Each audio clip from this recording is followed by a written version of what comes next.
Budget کے بارے میں ایک جنرل رائے کیا ہے؟ کیا مطلب کیا لوگوں کو بھلا ہوا ہے، حکومت کا بھلا ہوا ہے، آئی ایم ایف کی بات مانی گئی ہے، ہوا کیا ہے؟ میں جب جی ڈی پی، میں بھی 2 مرتبہ بجٹ دے چکا ہوں، جی ڈی پی کے نمبر دے چکا ہوں، کسی نے آج تک نہیں کہا کہ مفتاح اسماعیل نے کوئی نمبر میں غلطی کی ہے، کسی نے کوئی یہ نہیں کہا کہ مفتاح نے کوئی پریشر ڈالا ہے کسی کے اوپر اور نمبر چینج کروائے. اور میں آپ کو یہ میرا پریڈکٹ کر رہا ہوں کہ اکتوبر میں جب یہ نمبر کو وہ ریوائز کریں گے تو یہ ریوائز ڈاؤن ورڈ کر دیں گے.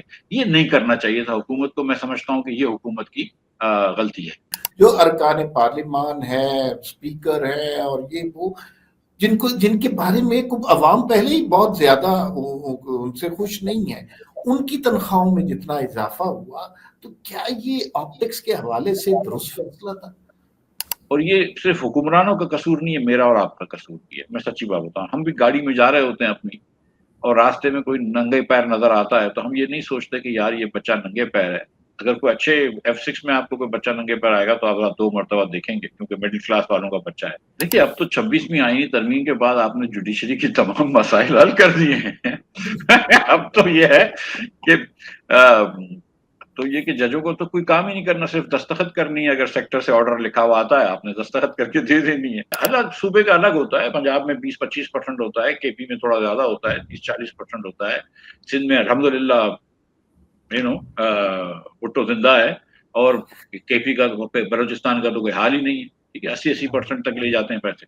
دیکھیے، ریٹیلرز کی ایک لابی ہے. میں نے تو ٹیکس لگا دیا تھا، وزیر اعظم سے پوچھ کے لگایا تھا. پھر وزیر اعظم نے تھوڑا سا پیچھے ہٹے تو انہوں نے کہا یار تھوڑا سا چھوڑ دے، آدھا لگا دے. یہ وہ ہم 3,000 روپے فی دکاندار لگایا تھا، جو کہ بہت معمولی ٹیکس ہے. کہ پنکچر لگانے والا اور ایک فروٹ بیچنے والا اور ایک پان بیچنے والا بھی روز کے 100 روپے ٹیکس دے سکتا ہے. اب اگلے سال یہ کیا کہیں گے، ہم تو ابھی سے گھبراہٹ ہو رہی ہے کہ پتہ نہیں اب یہ تو اورنگزیب صاحب کہلوا دیں گے کہ 4% گروتھ ہوئی ہے. ان کی مرضی 8% بول دیں، ٹھیک. لیکن ہوئی تو نہیں ہے نا. تو پھر وہی جو بالکل. میں نے کل ایک عذرائے مذاق بات کی تھی کہ یہ تو فارم 47 والی گروتھ ہے. ایک سوال کے اندر 2 سوال ہیں. ایک تو اورنگزیب صاحب کی کارکردگی کے حوالے سے ایز وزیر خزانہ 2 جملے بول دیجئے، اور پھر مجھے یہ بتائیے کہ اگر یہ بجٹ مفتاح اسماعیل صاحب وفاقی وزیر خزانہ کے طور پر پیش کرتے، 4-5 کیا چیزیں ڈیفرنٹ کرتے؟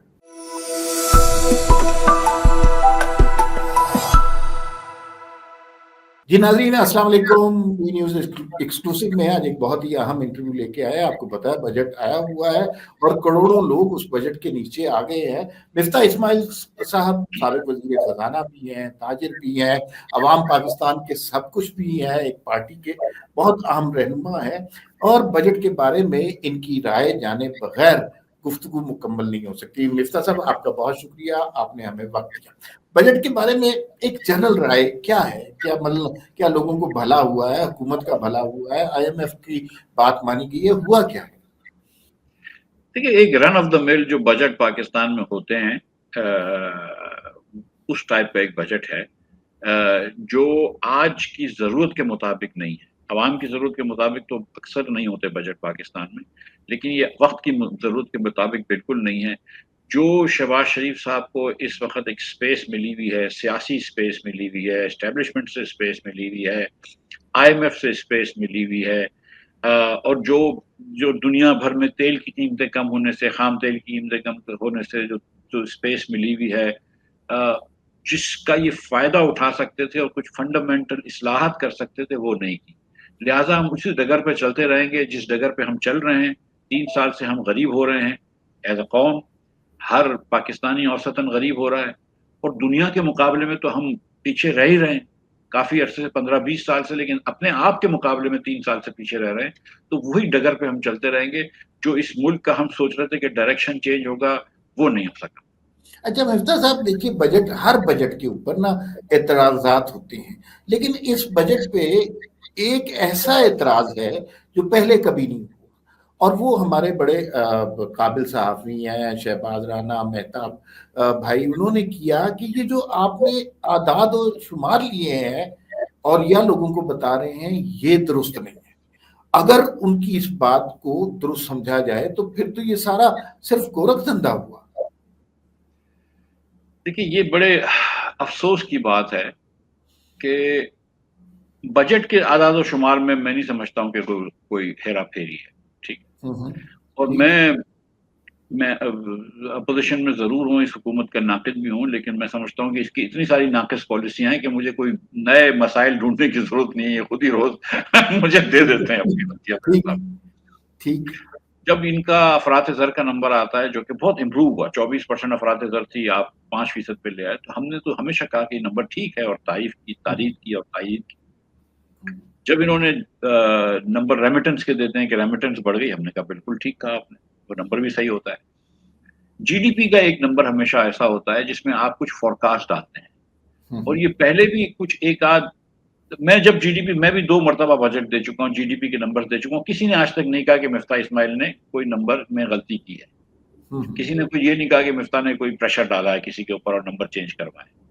اسی طرح حفیظ شیخ کے بارے میں بھی یہ نہیں کہا جاتا تھا، لیکن ایک آدھ وزیر کے اس کے بارے میں کہا جاتا تھا، اور اب اورنگزیب صاحب کے بارے میں بھی یہ کہا جائے گا، کیونکہ جی ڈی پی کا جو نمبر انہوں نے دیا ہے وہ نمبر کسی کو یقین نہیں آ رہا۔ جی ڈی پی کا اس بار جو یہ نمبر ہے، اس کے اندر جی ڈی پی کے نمبر میں مسئلہ یہ ہوا کہ ان کا ایک ہدف تھا 3.7 کا، درست اب وہ کہہ رہے ہیں کہ ہماری جو جی ڈی پی کی گروتھ آئی ہے وہ 2.7 ہے۔ چلو ٹھیک ہے، ہدف سے تو ویسے بھی کم رہے، اب 2.7 کیسے نکالا؟ انہوں نے کہا کہ پہلے کوارٹر میں، اور یہ فور کاسٹ نہیں ہے، یہ پہلے کوارٹر کا گروتھ تھی 1.37، دوسرے کوارٹر کی گروتھ تھی 1.53%، تیسرے کوارٹر کی گروتھ تھی 2.4%۔ تو اب 3 کوارٹر میں اگر آپ کی اوسط گروتھ جو تھی وہ 1.77% تھی، تو چوتھے کوارٹر میں اس سے 3 گنا زیادہ نہیں ہو سکتی، اچانک آپ کی گروتھ جو ہے وہ 5.5% نہیں ہو سکتی۔ جو ان کو کرنا ضروری تھا یہ 2.68 کا نمبر لانا۔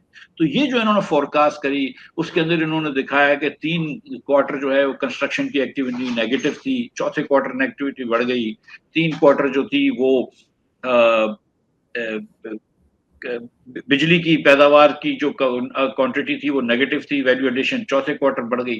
یہ چیزیں لوگوں کو ہضم نہیں ہو رہی، لہٰذا ایوری بڈی ناؤ تھنکس کہ یہ جی ڈی پی کا نمبر جو ہے وہ غلط ہے، اور میں آپ کو یہ میرا پریڈکٹ کر رہا ہوں کہ اکتوبر میں جب یہ نمبر کو وہ ریوائز کریں گے تو یہ ریوائز ڈاؤن ورڈ کر دیں گے۔ یہ نہیں کرنا چاہیے تھا حکومت کو، میں سمجھتا ہوں کہ یہ حکومت کی غلطی ہے۔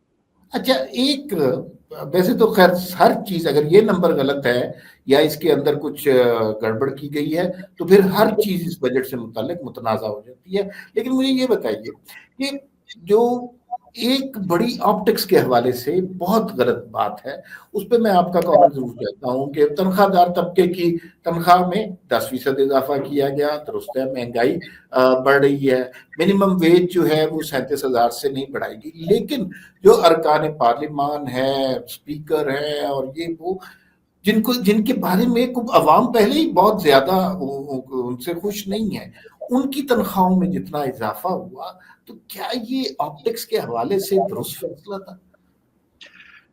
حالانکہ شہباز شریف صاحب کی آدھی گورننس آپٹک کے مطابق ہی ہوتی ہے، اور لیکن سچی بات میں آپ کو بتا رہا ہوں، مطلب وہ بھائی ہیں میرے، بڑے ہیں مجھ سے، لیکن میری گزارش یہ ہے کہ میں کیونکہ کام کر چکا ہوں، لیکن یہ جو تھا نا، یہ ایک بہت زیادہ انسینسٹیو اور جس کو کہتے ہیں ٹون ڈیف فیصلہ تھا کہ آپ نے وزراؤں کی تنخواہ بیک ڈیٹڈ 188% بڑھا دی، اسپیکر وغیرہ، چیئرمین سینٹ وغیرہ کی مراد اور بڑھا دی۔ پنجاب اسمبلی نے یہ شروع کیا تھا، پنجاب اسمبلی میں ایم این ایز کی تنخواہیں آپ نے 9 گنا بڑھا دی تھی، 900%۔ ان کے وزراؤں کی تنخواہیں بہت بڑھا دی تھی۔ جس وقت آپ قوم سے یہ کہہ رہے ہیں کہ آپ کمر کس لیں، آپ کا نہ صرف 35% سیلری کلاس کے اوپر ٹیکس ہے، بلکہ اس کے اوپر 10% ہم سپر ٹیکس بھی ڈالیں گے، تو 38.5% ٹیکس کر دیا آپ نے، اور اس بار جو آپ نے کم کرا ہے وہ حاتم طائی کی قبر پہ لات ماری، اور آپ نے 38.5 سے کم کر دیا، 38.15 کر دیا، مطلب بڑا 0.35، کمال ہے۔ بڑا کمال کیا، ٹھیک ہے۔ تو اگر آپ کی 8 لاکھ روپے تنخواہ ہے اور آپ 2,81,000 روپے ٹیکس دیتے ہیں، 2,18,000 ٹیکس دیتے ہیں، تو آپ 2,11,750 دیں گے، مطلب یہ کمی کی ہے۔ تو یہاں پہ اصل میں یہ ملک کے طریقہ کار یہ ہے کہ ایک ملک جو ہے وہ اشرافیہ کا ہوتا ہے اور ایک ملک غریب لوگوں کا، اور یہ صرف حکمرانوں کا قصور نہیں ہے، میرا اور آپ کا قصور بھی ہے۔ میں سچی بات بتاؤں، ہم بھی گاڑی میں جا رہے ہوتے ہیں اپنی، اور راستے میں کوئی ننگے پیر نظر آتا ہے تو ہم یہ نہیں سوچتے کہ یار یہ بچہ ننگے پیر ہے۔ اگر کوئی اچھے F6 میں آپ کو کوئی بچہ ننگے پیر آئے گا تو آپ 2 مرتبہ دیکھیں گے، کیونکہ مڈل کلاس والوں کا بچہ ہے، لیکن آپ بولیں گے یہ تو فقیر کا بچہ ہے تو ننگے پیر ہوگا، وہ ماسی کا بچہ ہے، اس نے تو گندے کپڑے پہنے ہوں گے۔ تو ہم بھی اس طرح